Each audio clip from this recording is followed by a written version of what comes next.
জি 24 ঘন্টা স্বাগত। আমি সব্যসাচী আপনাদের সঙ্গে আর শুরু করছি আমাদের বিশেষ অনুষ্ঠান পুজো আসছে। অবশ্য পুজো আসছে থেকে বলা ভালো পুজো এলো, কারণ আজ থেকেই কিন্তু শুরু হয়ে গেল পুজো। অবাক হচ্ছেন? পুজোর অনেক আগেই পুজোর ঢাক বাজে শিল লেনের দাসবাড়িতে। কৃষ্ণা নবমী তিথিতে দেবীর কল্পারম্ভেই বোধন হয় এখানে।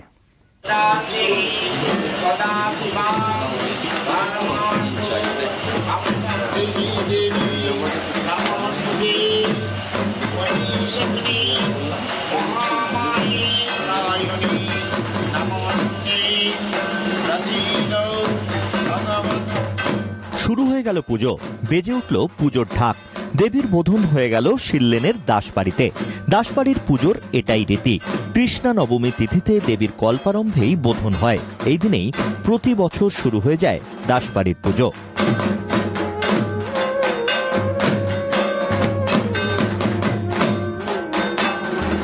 আজ আদ্রা নক্ষত্রে কৃষ্ণা নবমী তিথিতে দেবীর কল্প আরম্ভ হয়েছে এবং তার সাথে দেবীর বোধনও হয়েছে। এটা যে দেবীর প্রথম কল্পেও সেই কল্পেতেই একমাত্র যেখানে সম্ভব যে বোধন ও দেবীর বোধন ও কল্প আরম্ভ একসাথে করা সম্ভব। এই দুটোকে একসাথে করা হয়, এইভাবে দেবীকে ষষ্ঠী অবধি পুজো করা হয়। কিন্তু বিশেষ উপচারে পুজো করা হয় প্রতিপদ থেকে নিয়ে পঞ্চমী অবধি, যেখানে রক্তচন্দন, আলতা, সিঁদুর, মালা এবং অলঙ্কার দিয়ে দেবীকে সুসজ্জিত করা হয় মহাপুজোর জন্য। মহাপুজো হয় সপ্তমী, অষ্টমী ও নবমী। দশমী তিথিতে দেবী বিসর্জন হয়।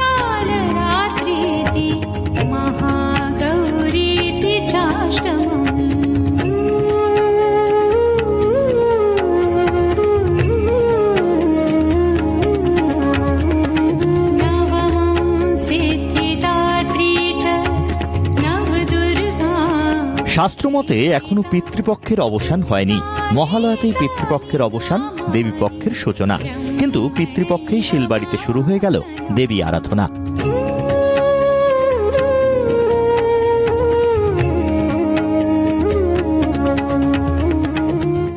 দেবীপক্ষ আসেনি, এর মধ্যেই দেবীর এখনো কল্প আরম্ভ হয়ে বোধন হয়ে পুজো চলছে।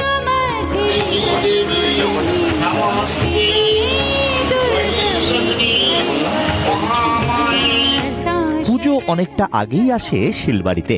বাড়িতে চলে আসেন বাড়ির মেয়েরা। গল্প গুজব আড্ডায় বসে চাঁদের হাট। আসাম থেকে বছরে একবারই ঘরে আসে এ বাড়ির মেয়ে। এখানে আমি মাকে পাচ্ছি 15টা দিন ধরে, তো যেদিকে সবাই 5 দিন কি 6টা দিন ধরে পায়, আমি নিজে 15টা দিন ধরে পেয়ে আমি মাকে নিজের হাতে সবকিছু করতে পারছি। এত সামনে পাচ্ছি, কাছে পাচ্ছি, এর থেকে আনন্দ আর কি। আর মা তো আমার কাছে 15 দিন ধরেই আসে।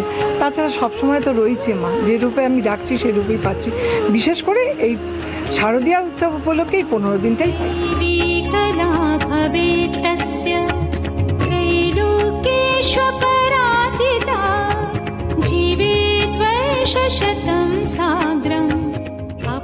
বাপের বাড়ি হোক বা মামার বাড়ি, বছরে একবার এলে বেশি দিন থাকতে তো ইচ্ছেই করে। আর শাস্ত্র মতে যদি বাধা না থাকে তাহলে তো হয়েই গেল। হ্যাঁ, মা দুর্গাও তাই দাসবাড়িতে হাসছেন, তার মনের কথাও এটাই।